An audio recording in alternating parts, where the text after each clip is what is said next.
Srdce moje beše tvrđe od najtvrđeg kamena. Na njemu se nahvatala mahovina od greha.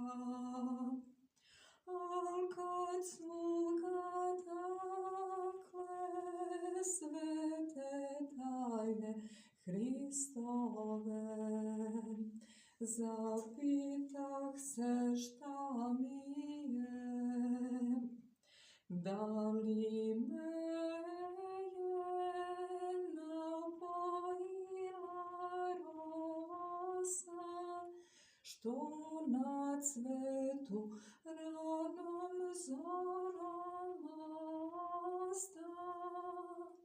Bistra voda, opojna i čista, jer mi srce ko bi se